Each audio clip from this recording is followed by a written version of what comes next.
Welcome to the FedLife podcast with Dan Sipe from Serving Those Who Serve. In this podcast, Dan draws from years of financial experience to help federal employees overcome challenges that every Fed can relate to. Join us for this journey as we reach, teach, and serve to help you make the right financial decisions. Now, on to the show. Hello and welcome to this episode of the FedLife podcast. I'm your host, Dan Sipe. Additionally, I am the branch manager here at Lee Sipe & Associates and Serving Those Who Serve. And I want to begin, as I always do, by saying thank you. Thank you for taking the time to listen. 1,000 people listened last month, Ed. I was so excited. Wow. Yeah. That's fantastic. And I also want to thank you for your service, because you don't hear that enough. You will always hear it here. And, I just want to let y'all know, every now and again, I'll get an email that says, you don't thank civilians for their service. I do. I mean, that's my whole response. I'm not getting into any big doo-wops about it. You serve the public trust. So I'm going to thank you for that. You don't hear it enough. And as you can already guess, the other thing that you cannot hear enough is the wisdom of the guru, Ed Zurndorfer. He is back with us once again as part of our ongoing mission to reach, teach, and serve you. And at the outset, I need to say the opinions of our guest, Ed Zurndorfer, are not the opinions of Raymond James or Serving Those Who Serve. This podcast is presented for information only and is not intended to be taken as advice. All listeners should consult their personal advisors before taking any action. If you do not have a personal advisor, please reach out to us at Serving Those Who Serve. We'll help. If you want us to be your advisors, we're happy with that. If you just need a question answered, we are happy to do that. Once again, we will follow Ed's Fed Zone articles as part of one more way that we can reach, teach, and serve you. So be sure to head over to fed-zone.com and download, print out, read, whatever you want to do, Ed's latest articles, because there are always a lot of great tables, a lot of great information. So, Ed, the frost is on the pumpkin, and that means it must be open season time. And as usual, you have some key ideas for our feds to consider. And your first article on the topic is what employees need to know and do with respect to their health, dental, vision benefits, and flexible spending accounts. That's a lot, so let's jump in and get after it. The first thing that you do, and I think it's actually helpful because people take open season for granted, you go through the 6 things that you can do during an open season. Why don't you touch on those? Yes, Dan, we're talking about the 6 things they can do with regard to their federal employees' health insurance. Yep. Keep in mind that during the open season, Dan, employees, and we can't forget also annuitants, can do the following. They can make changes to their federal employee health insurance benefits. Mm-hmm. They can make changes to their federal employee dental and vision insurance benefits. Mm-hmm. They can also, and this is actually only for employees, enroll and re-enroll in the federal flexible spending accounts. Those are the things that we done during the annual open season. So we are going to start talking about what they can do with respect to their federal employees' health insurance benefits. Gotcha. This is a very important benefit, Dan, as you well know. Mm-hmm. So during the open season, employees, as well as annuitants, well, with one exception for annuitant, with the 6 things they can do. Employees can, if they're not enrolled in the federal employee health insurance program, they can enroll. Annuitants cannot do that, because I have to point out from the start here that if you are an annuitant and you're not enrolled in the federal employee's health insurance benefit, you elected somehow not to carry your coverage over to retirement when you were an employee retired from federal service. At this point, you retired, you cannot get in. Also, gotcha. If during your retirement years as an annuitant, you decided, I'm going to get out of the federal employee's health insurance. If you dropped it, you cannot get back in also. So I wanted to make that very clear. So that's one thing. If you're an employee, you can, from not being enrolled to being enrolled during the open season. Another change that can be made is that if you have what's called self-only coverage, self-only, in other words, you're only covering yourself as as either an employee or as an annuitant, only coverage, you can add eligible family members to your FEHB enrollment. In other words, you can add the following individuals. The following family members are eligible to be added to your coverage: a spouse and a child who's under the age of 26. Age 26. And you have a choice of either adding one eligible family member. So it's usually going to be a spouse if you're in retirement. But if you're an employee, you decide you like to add just a child who's under the age of 26. That's called self plus one coverage. And the other option is to add multiple family members, a spouse, and any number of children, as long as they're under the age of 26. I want to point out something very important that federal employees and annuitants should be aware of. The federal health insurance plans allow you to add these eligible family members. And unlike many private company health insurance plans, these are group plans sponsored by the employer. For every family member you add to your coverage, you're going to have additional premiums. You're going to add another premium. When it comes to the federal plans, take the self and family coverage, whether you have two eligible family members, or you have 10 family members, you have one spouse and 9 children. And I've seen this happen. There are some big families out there. They're going to pay the same premiums for the same plan for self and family coverage as someone who has a spouse and one child. So you're not going to be charged extra for extra family members. Third type of change that can be made is you can go from one type of FEHB plan to another FEHB plan. You decide you don't like your health insurance plan. Do you want to enroll in a different plan for 2022? Now's the time to do it. Another thing that can be done during open seasons, the fourth change, is you can cancel or change to self plus one or self only. For example, you have self and family this year. Self and family. You had a spouse and that one child on your health insurance plan, that one child, but now you only want to have your spouse. So let's say the child is turning 26 very shortly.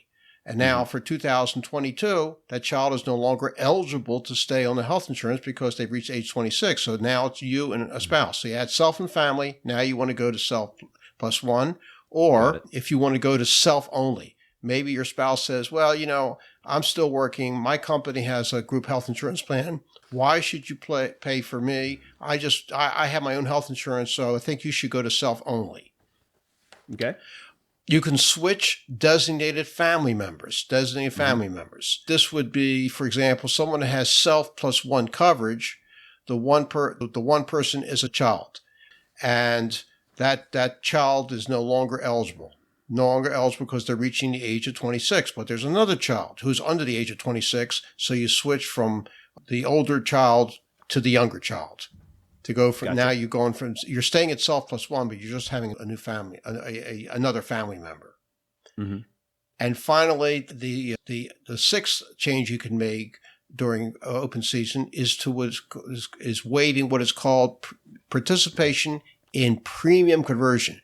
Premium conversion means, Dan, that your insurance premiums that you pay for the FEHB and federal employees pay on average 25 to 28% of the plan's cost. No matter which type of FEHB plan they're enrolled in, they're paying 25 to 28% of the premiums, and their agency is paying the other 72 to 75%. The portion of the premium that employees pay is deducted. That dollar amount is deducted from their gross salary, not their net salary. Gotcha. It's pre-tax. Annuitants do not have that option. It's always deducted from annuitants from their after-tax annuity check, monthly check. I'm a federal annuitant. I'm enrolled in the Federal Employees Health Insurance Program. My FEHB premiums are deducted monthly from my monthly annuity after-tax annuity check. Gotcha. There's some individuals who decide, well, I don't want to participate in premium conversion because I have a lot of medical expenses out there. And I think I'm going to have enough medical expenses during 2022 to the point that I would be able to deduct those out-of-pocket medical, dental, vision expenses on my federal income taxes. Okay. Now, medical expense deduction for federal income tax purposes is a potentially deductible item. You have to, number one, itemize on your income taxes. And if you go to Schedule A, Dan, you'll see that line that says medical expenses, medical and dental expenses. But those medical and dental expenses, number one, have to exceed a certain amount of money. How much? They have to exceed 7.5% of your adjusted gross income, your AGI. Mm-hmm. If your adjusted gross income, let's say in a given year, is $100,000, you would have to have over $7,500 of out-of-pocket medical, dental, and vision expenses. Mm-hmm. Now, what would that include? It would include your out-of-pocket expenses would include things like deductibles, co-payments, co-insurance, maybe things your insurance don't include, and insurance premiums, your health insurance premiums, your dental insurance premiums, your vision insurance premiums. If you do premium conversion, and it's automatic, federal employees are all automatically enrolled in premium conversion regarding their health insurance premiums. If you're getting that tax benefit of having your health insurance premiums deducted pre-tax, you can't turn around and get a double deduction. Gotcha. Just be happy you're getting one tax benefit, but you can't get two. Sure. So, but unfortunately, there are some people out there who do expect to pay a lot out of pocket. And with the health insurance premiums that they're paying, it's very well possible that those premiums, those health insurance premiums they're paying post-tax could push them over the 7.5% of AGI floor, therefore resulting in their being able to deduct those medical expenses on their income as an itemized deductions. But they have to waive participation in premium conversion, and now is the time they need to do it. It would take effect during the 2022 plan year. They can't do anything they won't be able to deduct their 2021 premiums, but they will their 2022 when they file their 2022 income taxes a year in the spring. Gotcha. That makes sense. Now, the one thing that you note in your article is that the effective date on all those things will take place in January, correct? When you make these changes. How true, Dan. And I have to tell you, Dan, this has caused a lot of confusion. And I can tell you, individuals, particularly those who are retiring, have to be very careful about that. I say that because if someone changes their federal employee health insurance plan from 2021, they're going to go to a different plan in 2022. Coverage does not take effect until the first day of the new leave year. The new leave year is January the 2nd, 2022. Until January 2nd, 2022, you're going to be enrolled in your current 2021 plan. If you're changing your coverage, we talked about changing from self only to self plus one, or self only to self and family. That change does not take effect until January the 2nd, 2022, the first day of the new leave year. For annuitants, though, any changes that are made, going from one plan to another, adding a family member to their coverage, takes effect on January the 1st. I know this is a little confusing, but it's different for employees as well as for compared to annuitants. But it's something that people have to keep in mind. When we talk about, Dan, we talk about the 5-year rule. We're going to talk about that in a few moments, a checklist for those people who are retiring this year regarding health insurance. I'm going to bring up a story that almost turned into a disaster for someone who retired from federal service. We'll talk about that later. Gotcha. Okay, so let's move on following the article. Your next section of it deals with FEDVIP, which is vision and dental. And you point out there's 4 things that employees can do there. So let's buzz through those. Okay. The Federal Employees Dental and Vision Insurance Program, shortened to FEDVIP, is a separate program from the Federal Employee Health Benefits Program, in which separate dental insurance, separate vision insurance is offered to employees as well as to annuitants. During the open season, you can do the following 4 things. You can enroll in it. You can enroll in the dental insurance. You can enroll in the vision insurance. These are separate insurances, or both of them, during the open season. You can change your coverage in regards to your dental and vision insurance coverage plans, from self-only, which means you are the only one enrolled, to self plus one meaning one eligible family member. Who is an eligible family member to add to your dental or vision insurance plan?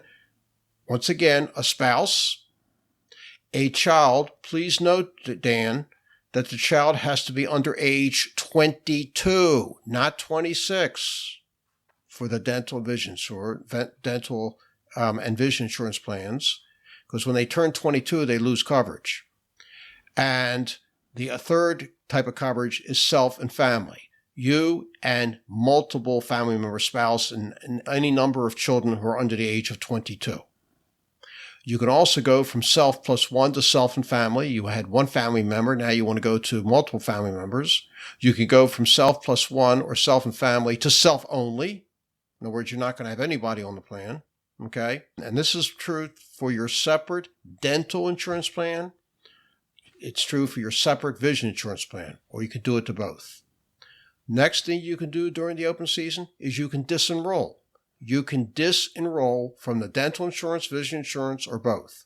If you currently are enrolled in a dental insurance plan, a vision insurance plan, or both, it'll carry over automatically to 2022.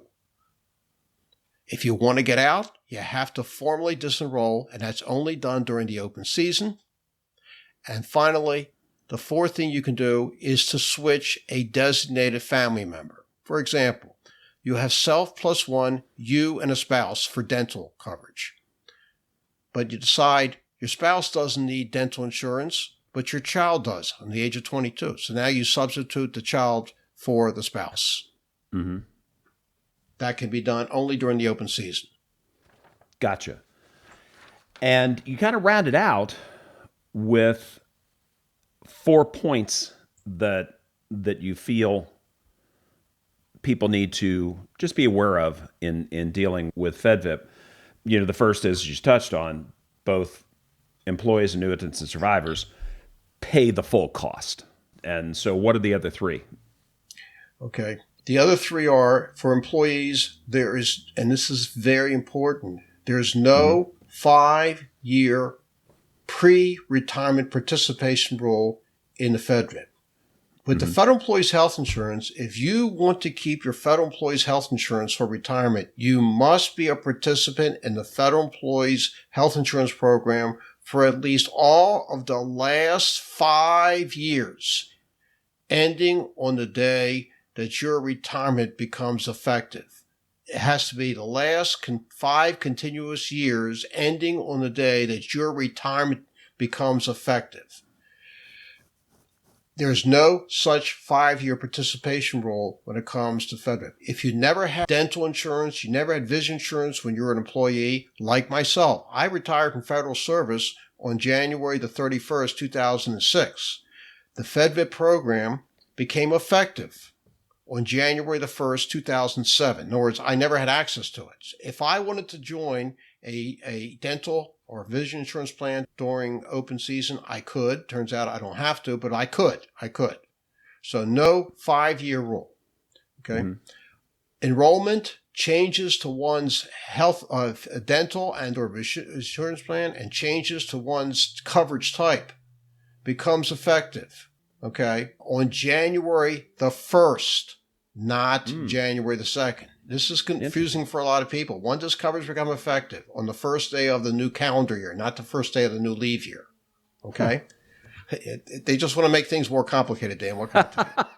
It's not that's okay, Dan, because it keeps me going. I love the weeds. That's why I always sort to the weeds. That's my job. You're the weed whacker, brother. You are the weed whacker. Right. Enrollment in a dental or a vision insurance plan or both is done at the website. I'll say it slowly: www.benefeds, BENEFEDS.com. And those are the 4 changes. I want to point out that if you are an annuitant or a survivor annuitant, you can make the same changes, again, at www.benefeds.com. Just one other thing I want to point out about a survivor annuitant. That if you're married and you have a spouse who is on your federal employee's health insurance, and you want your spouse to keep the federal employee's health insurance in the event that you predecease your spouse, one of the requirements is your spouse must receive a survivor annuity, either a CSRS survivor annuity or a FERS survivor annuity. They have to receive a survivor annuity. Because if you don't give your spouse a survivor annuity, then as long as you're living, they stay on your health insurance. But if you predecease your spouse and you're not getting a survivor annuity, they're going to lose their federal employee health insurance benefit. Also, if you want to make sure that your surviving spouse has access to dental insurance or vision insurance, should you predecease them, you also have to give them a survivor annuity in order to enroll in the dental and or vision insurance plans. Gotcha. Okay, so now, staying with the article, let's flow right into FSAFEDS.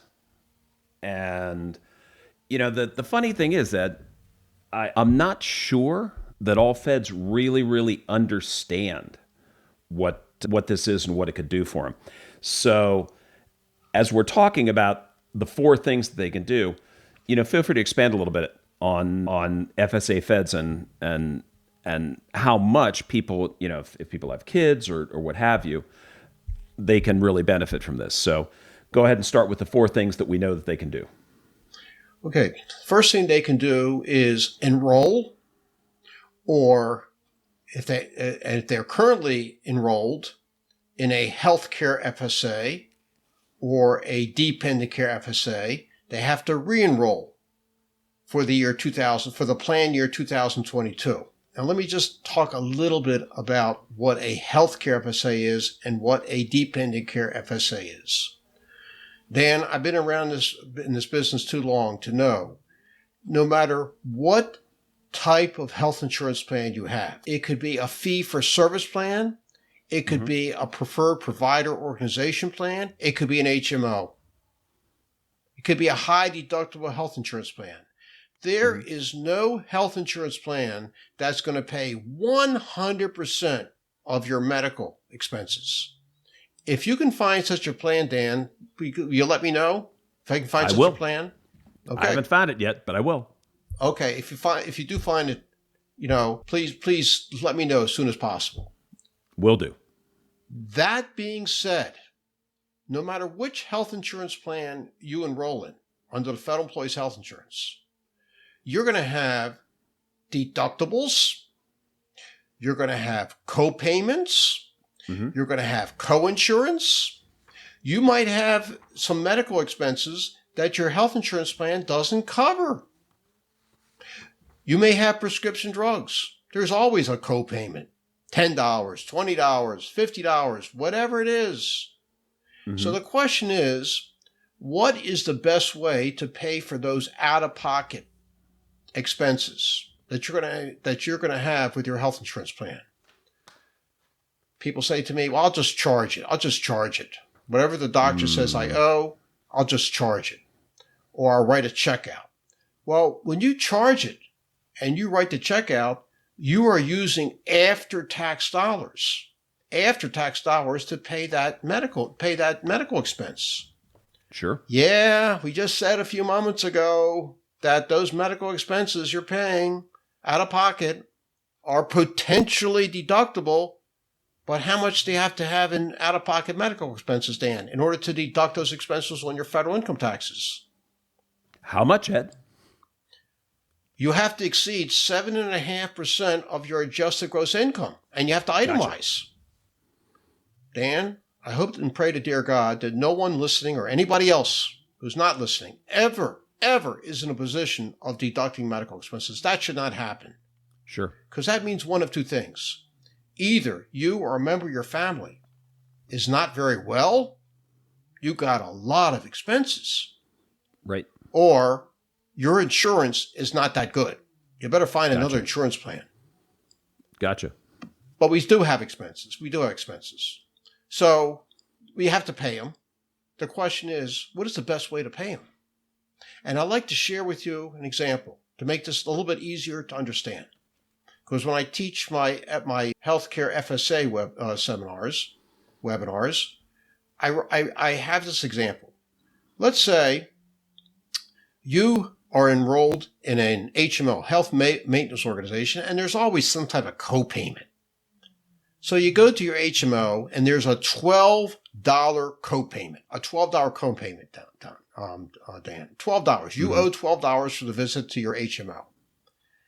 And let's suppose you are in a 40% combined tax bracket. I'm including federal and state income taxes. I'm including Social Security, FICA. I'm going to include Medicare Part A. You are in a 22% federal tax bracket, 8% state. Let's add it up here. That's 30%. Let's take FICA at 6.2%. That's a Social Security tax. And Medicare Part A is 1.45% for a total of 7.65%.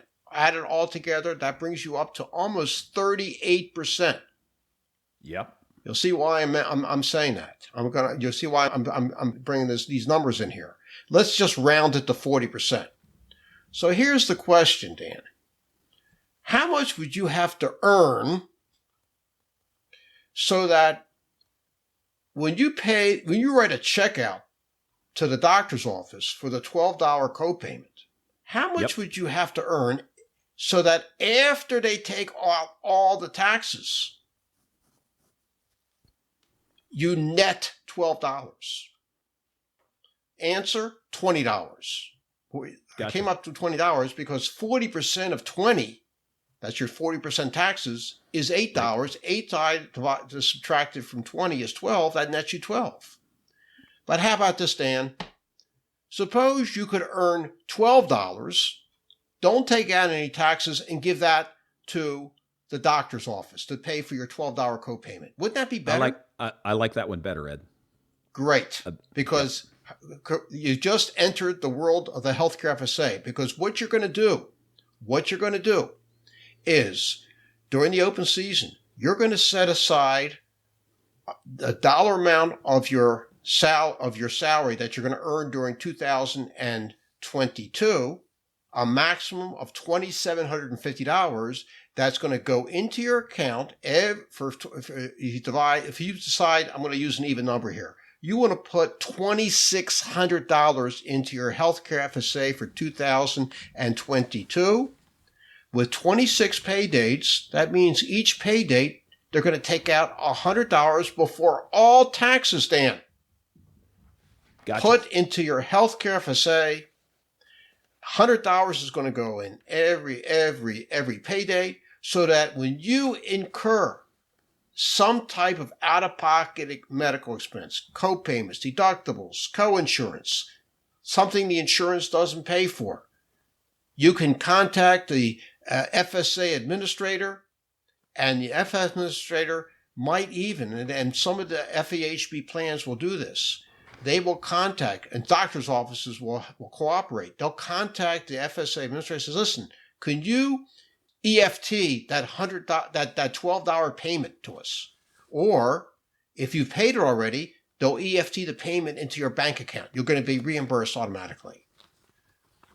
FSAs, the healthcare FSAs, started back in 2003. I had the privilege of participating in the healthcare FSA for 3 years before I retired. And I'll be honest with you, I really miss them. Because as a retiree, you can't have one. You cannot have one. So that's the healthcare FSA.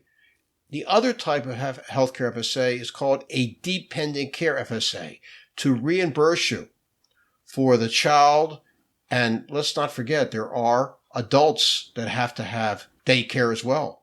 a federal employee has a parent living with him or her, and the parent has to go to an adult daycare center so that the child can work. They have to be taken care of during the day, just like we have child care centers. So you can get reimbursed for the cost of child care. So you have to decide during the open season how much you want to set aside to your dependent care FSA for plan year 2022, and the maximum will be $5,000. $5,000. And there's one other type of healthcare FSA. It's a subset of the healthcare FSA. It's called a limited expense healthcare FSA.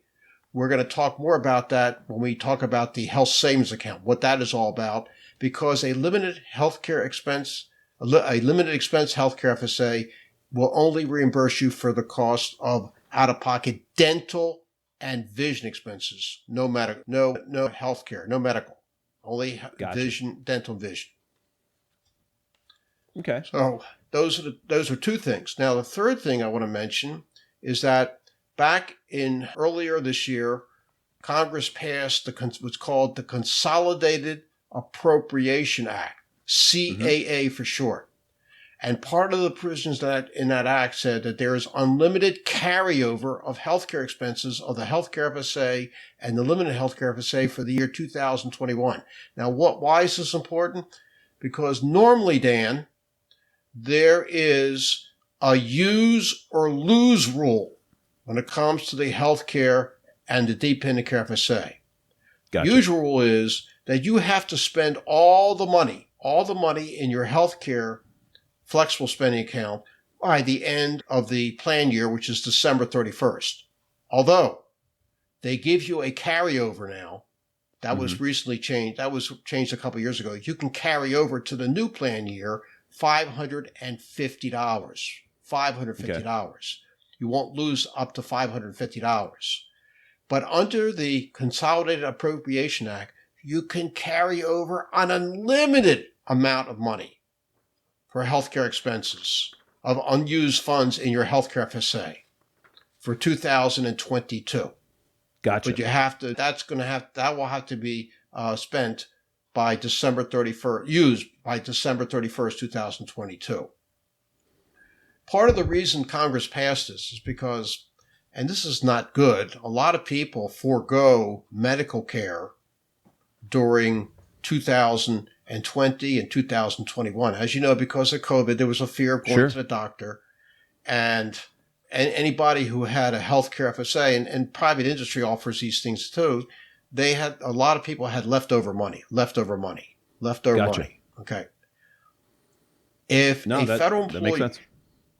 federal employee is in such a position and they think, well, I have so much money left over in my healthcare FSA, I know I'm going to have way over $550. I might have, let's say, $1,000, $2,000 left over, and I'll use it in 2022. But I don't have to add any more to my healthcare FSA. I don't have to add any more for 2022. You still have to enroll for 2022. It's not an automatic carryover. You have to enroll. And the fourth thing, and this is with regard to the dependent care FSA, again, as a result of the passage of the Consolidated Appropriation Act, employees enrolled in a dependent care FSA during 2021 can incur dependent care expenses through December 31st, 2022, and apply those expenses currently in their account. Okay, be reimbursed for those expenses that incurred in 2022, although the money was put into their accounts during 2021. Once again, though, you have to re-enroll in the dependent care FSA during the current open season. And Dan, I don't think we announced the dates for the current open season. Let's go ahead and do it. Okay, the open season, all the things we've been talking about open season, it started a week ago Monday on November the 8th, 2021.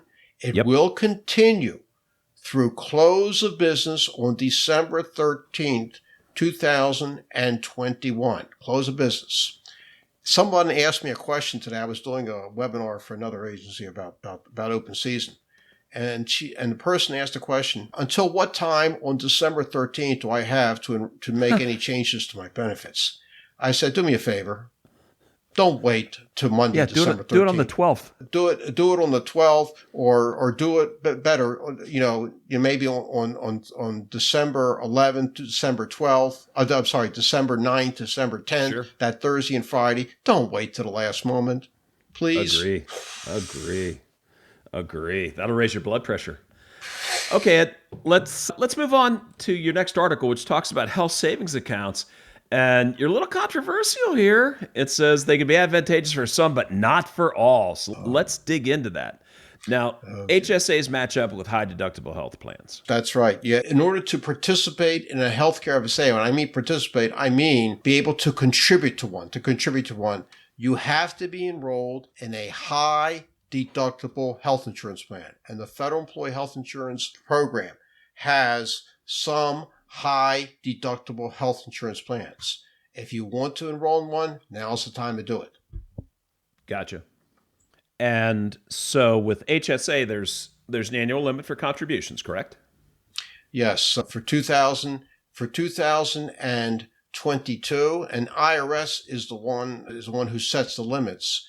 An employee who has self-only high deductible health insurance can contribute a maximum $3,650 into their HSA during calendar year 2022.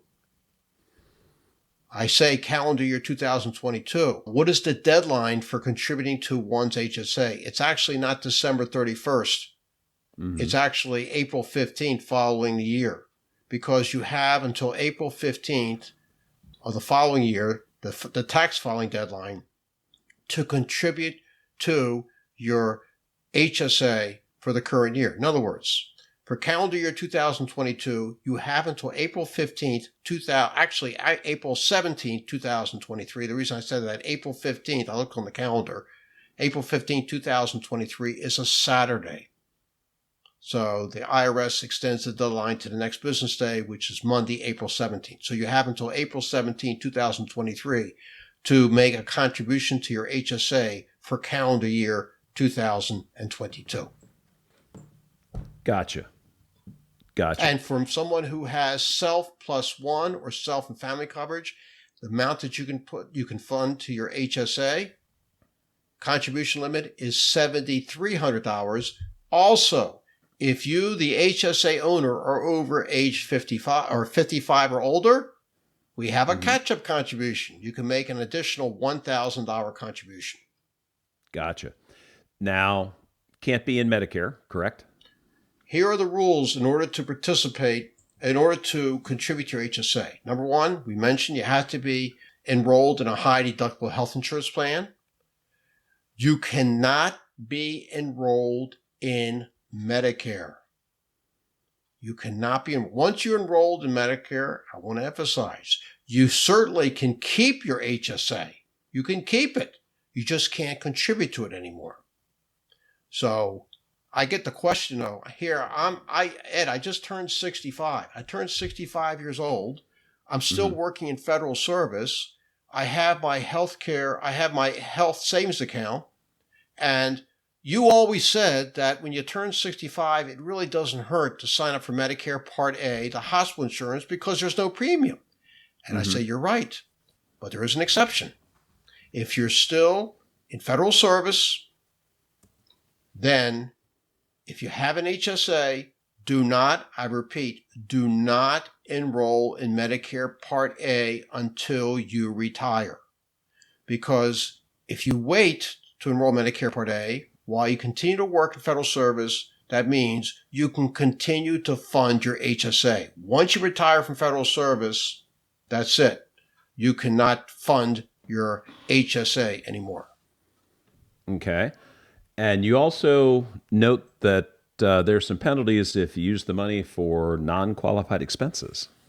Oh, yeah.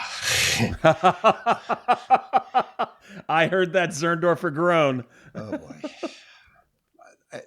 The reason it's a groan is, why do people do this? I mean, I try to educate people about all the virtues of HSA, what you should use it for, the great effect. We said that the contributions are tax deductible. The earnings in you get earnings in HSA. You're getting earnings which grow tax-free, and withdrawals from HSA, qualified withdrawals, are tax-free. A HSA has this trifecta tax benefits. It combines all the great things about a tax-deductible traditional IRA. Yep. You're very familiar with tax-deductible IRAs. The contributions are deductible in the sense they're an adjustment to one's income, and the earnings you're getting in that IRA are growing we should say at least tax deferred.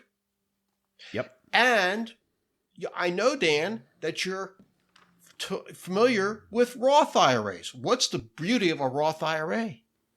That we are able to take it out tax-free.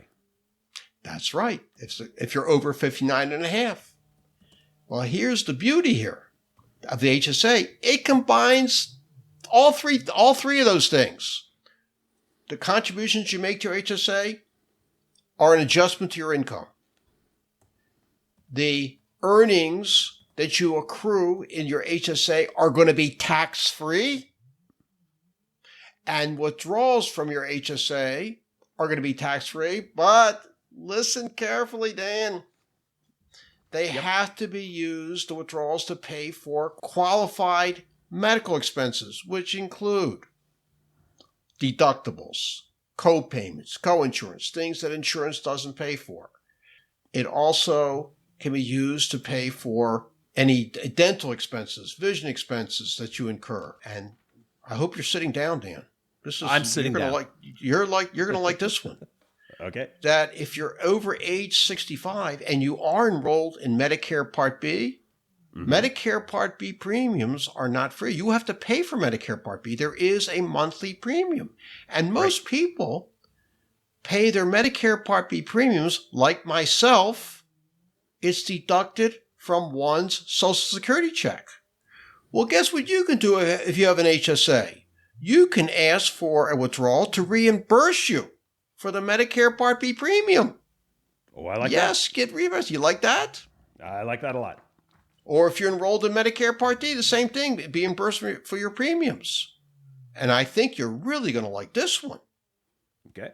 Normally, you cannot use withdrawals from your HSA to pay for any type of premiums for health insurance or for dental insurance or for vision insurance. Certainly not life insurance, but you'll love this one.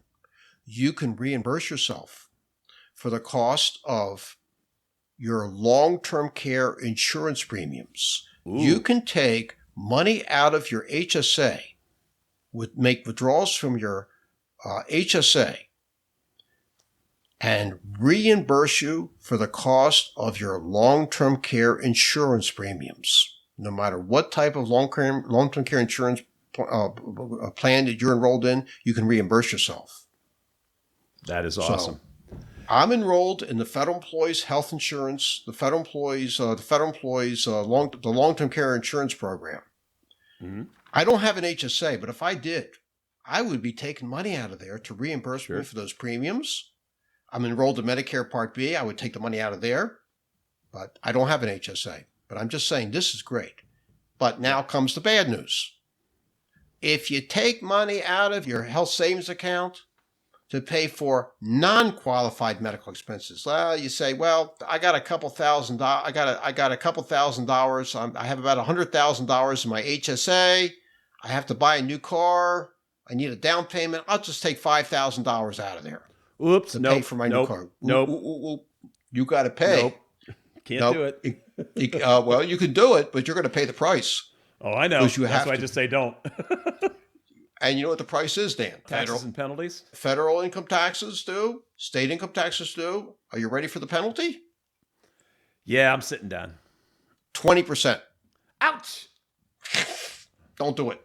Okay, folks, don't do that. If you're under 65, now if you're over 65, you take it out, money out of your HSA to pay for non-qualified expenses, non-qualified medical expenses, you only got to pay federal and state tax. Well, why would you want to do that, Dan? No, Tell no me. reason. No reason. No reason. And I think that's a good place for us to break on this, folks. Head over to the Fed Zone and read Ed's article. He does have some of the pros and cons for the whole thing, and it's really worth it. Ed, on behalf of all the feds, I want to thank you for being such a great resource. And certainly for us at Serving Those Who Serve, we feel the same way. Folks, that's a wrap. We are Serving Those Who Serve. Be sure to subscribe to this podcast on your YouTube channel and Spotify. And please remember to share it with your friends and neighbors. Check us out on Twitter and LinkedIn. Do not forget our live webinars every week. The guru comes to you, so head to stwserve.com. You'll see the webinar button. Click it, and you can sign up for one, sign up for all. Share that page with your friends. They will thank you. Do not miss Ed every week in the Fed Zone. That's at fed-zone.com. So for Ed, the crew at Serving Those Who Serve, and me, Dan Sipe, good luck, Godspeed, and above all, make it your FedLife, or it's your FedLife. Make it a great one, because you deserve it. Stay well, everybody. We are out. Thank you for listening to the FedLife podcast. Click the subscribe button below to be notified when new episodes become available. The information covered and posted represents the views and opinions of the guest and does not necessarily represent the views or opinions of Serving Those Who Serve or Raymond James. The content has been made available for informational and educational purposes only. The content is not intended to be a substitute for professional investing advice. Always seek the advice of your financial advisor or other qualified financial service provider with any questions you may have regarding your investment planning. Securities offered through Raymond James Financial Services Incorporated, member FINRA SIPC. Investment advisory services offered through Raymond James Financial Services Advisors Incorporated. Serving Those Who Serve is not a registered broker-dealer and is independent of Raymond James Financial Services.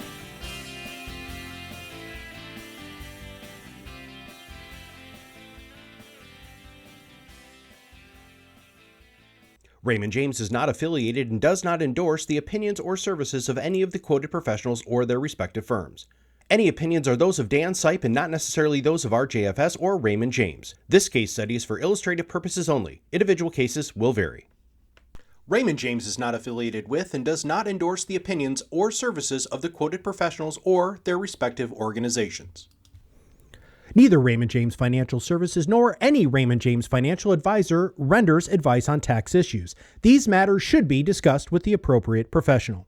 Investing involves risk, and you may incur a profit or loss regardless of strategy selected, including diversification and asset allocation.